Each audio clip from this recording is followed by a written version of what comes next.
Hi everybody and welcome to another video. My name is Richard Seidlitz and I'm the owner of redpants.lol. Today I am back in Bruce's garage because we are going to be fixing my radiator. Well, more specifically, we're going to replace it because in my last video, you may have seen that this happened.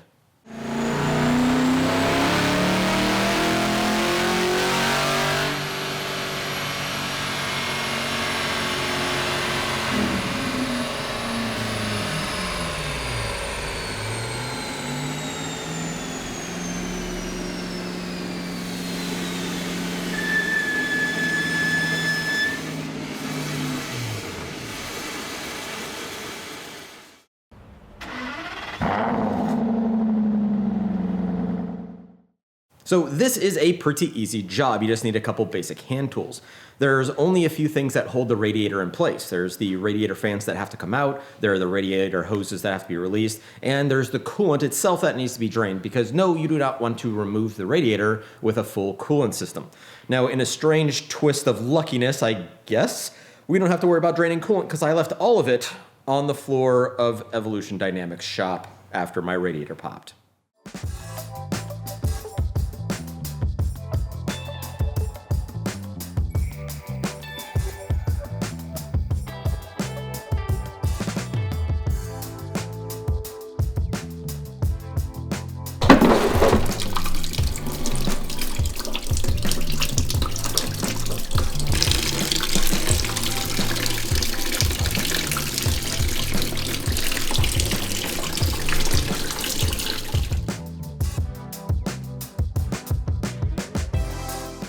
Down here we have the radiator fan assembly itself, so we need to remove that before we can get the radiator out.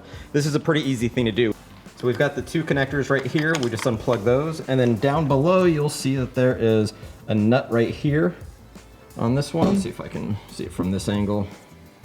There's this nut right here.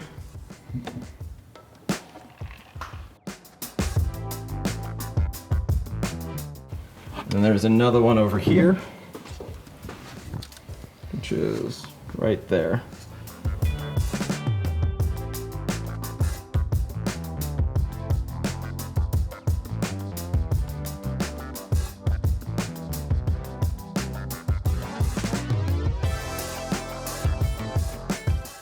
Getting the radiator disconnected isn't too bad. You've got the one hose over there on the top, and then you've got the other hose over here and an auxiliary hose up here. And that's pretty much it. However, there's also going to be the air conditioner compressor core up front, and that needs to be unbolted as well.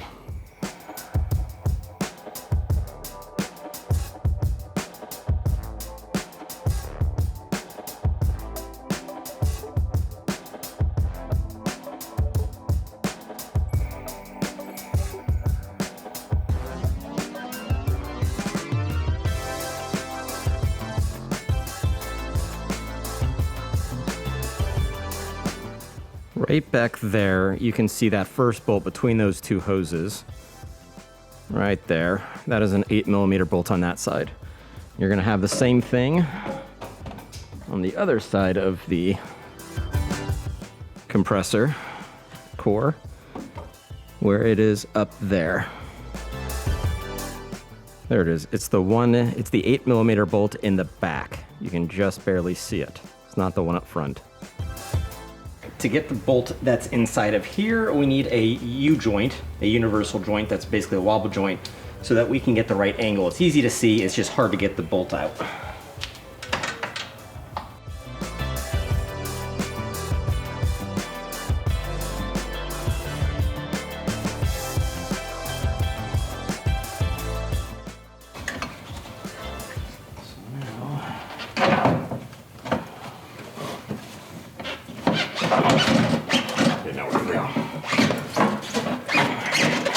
That hose on that side.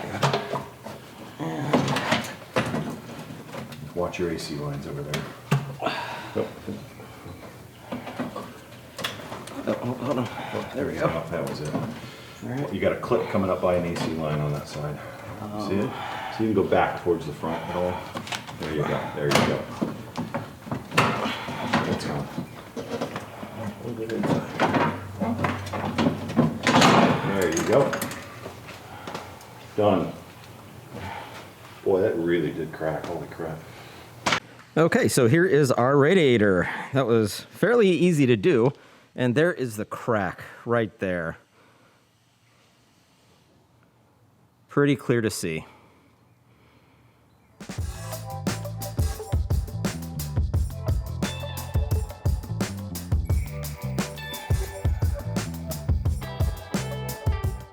And we have our new radiator, which is smaller because it is a single core. Here is that single core, and you can see where the second and third cores would go on there, as opposed to the Aston one, which is indeed thicker. So we are not going to be using this radiator because it does not fit what we need. So that's it. I'm going to call it quits. I've already hemorrhaged a couple $1,000 sitting in a hotel room for the last week. So I'm going to go ahead and call this quits. I'm going to fly back to Idaho, get a new radiator on the way. Not a Jaguar one this time. I'm going to actually bite the bullet and get an Aston one and carry on. I'll be coming back to reassemble my car once the new radiator is here after the holidays. And then I'll be continuing my drive well after the fact. So this little road trip, which was going to take about a week to get across the country, is now going to take probably about a month.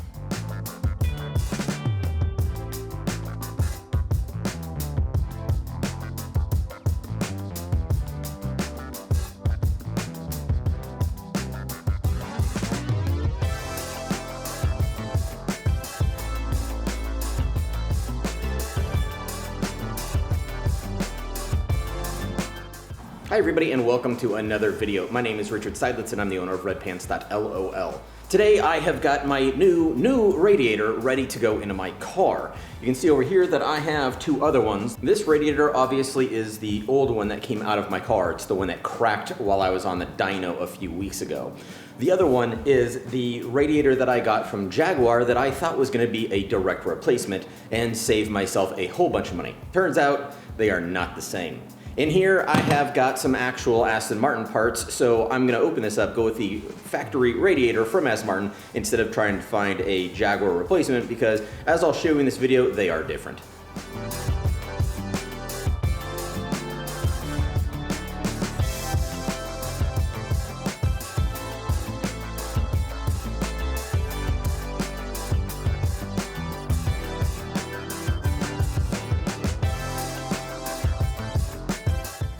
So here are our two new radiators that I had ordered. The first one being the Jaguar one, the second one being the Aston Martin one. And although they do look generally similar, and quite frankly very similar, there are some key differences. The most important of which is why this Jaguar one would not work, is how thick the cores are.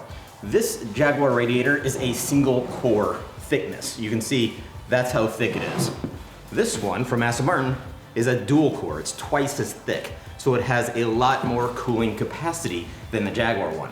Now, after this one arrived, I was trying to figure out, okay, well, what would be the use of this? And I thought to myself, well, for those of you that don't really do a lot of hard driving in your Aston Martin, it may be an economic way to cut costs if you ever have to replace your radiator. The key thing to keep in mind, though, is that it is a downgrade in your cooling system. Radiators work when airflow is through the radiator itself. That air passing over takes that heat away from the coolant, and that's how radiators function. Now, if air goes over or around the radiator, it's not able to do its job. So these foam pieces that you see attached to it are there to make sure that all the air is passing through the radiator instead of being able to go around it. So in order to make sure I'm doing this job right, I got some new foam pieces instead of trying to salvage the ones from my old radiator. These come with a sticky side on one part of it, and that allows you to peel off this yellow tape, and then the back side being sticky, you stick it straight onto the radiator. The last thing I got were new radiator hoses. Now, I didn't have any reason to be concerned about my current ones. However, the car is pretty old and has a lot of miles on it. It's a 2007 with well over 80,000 miles. So this is a good cheap insurance policy to just replace them since the radiator's out already and it's only a couple extra minutes to swap the hoses out for new ones.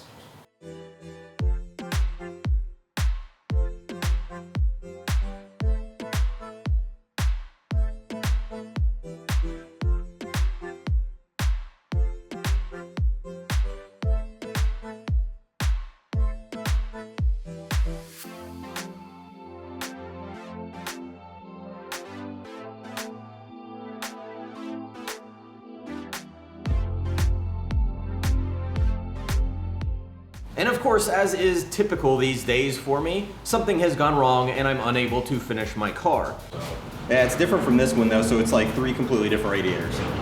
Really? Yeah. It is different. I can tell from here. Yeah. The tank's different. The fittings are different. Those are quick connect fittings. You see, this radiator is from a 4.7 liter V8 Vantage. I didn't realize that when I got it, I just grabbed some part numbers and ordered a radiator.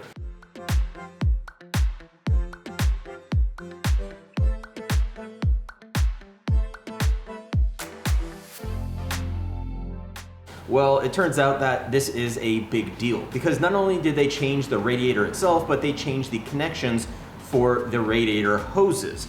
See, on the earlier ones, like this one here and the old one over there, the rubber radiator hoses are just open ends that slide on there and you clamp them down, nice and easy. Well, this radiator uses quick connects, which snap on. These hoses are not compatible with this radiator.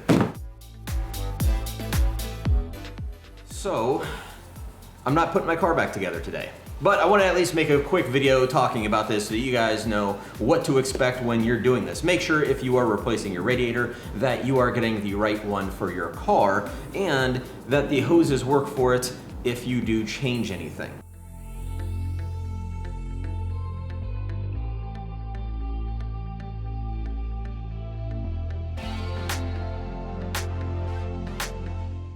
All right, so Bruce just ran off to a parts store to see if we can find another radiator hose that has the same kind of connectors so that we can splice the new radiator hoses that I got together with the upcoming new radiator hoses with the connectors we need.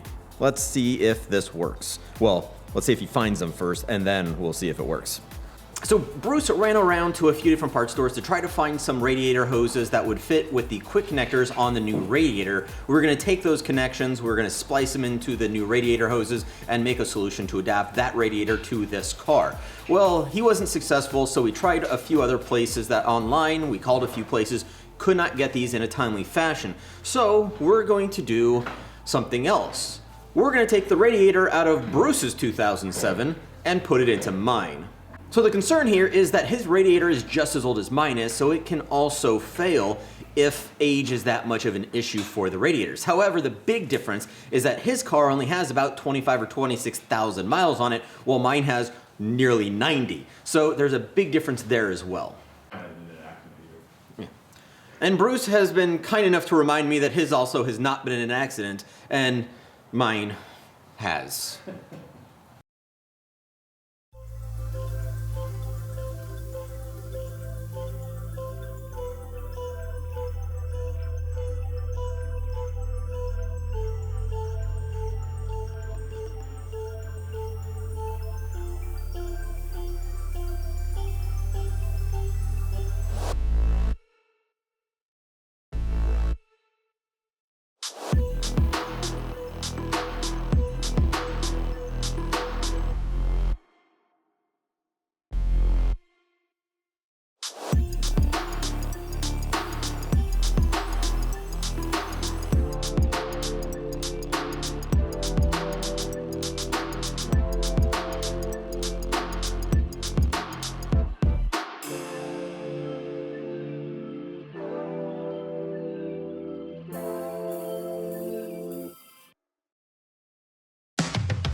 So once again, I am joined by my buddy Bruce.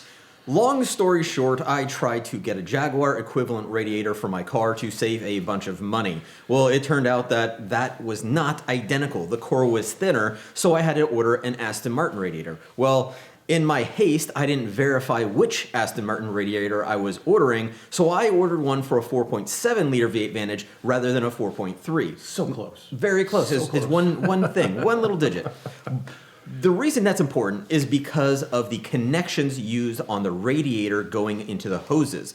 The older ones had just a standard slip-on hose fitting. The newer ones have a quick connect, and they are not interchangeable. Nope. So we went ahead and pulled the radiator out of Bruce's car and stuck it in mine so I can continue driving on my road trip, which has been going on for way too long and has included way too much money in airfare for a road trip. It's an epic trip. It's You'll laugh about this someday, right? someday. You're gonna So I laugh. really hope so. It may be a cackle. It may be it may not be a healthy laugh, but I will laugh someday. So there we go. Another huge thank you to Bruce. Make sure you check out his YouTube channel and Instagram accounts. I'll have them in the link in the description below, as well as on the screen somewhere right around here.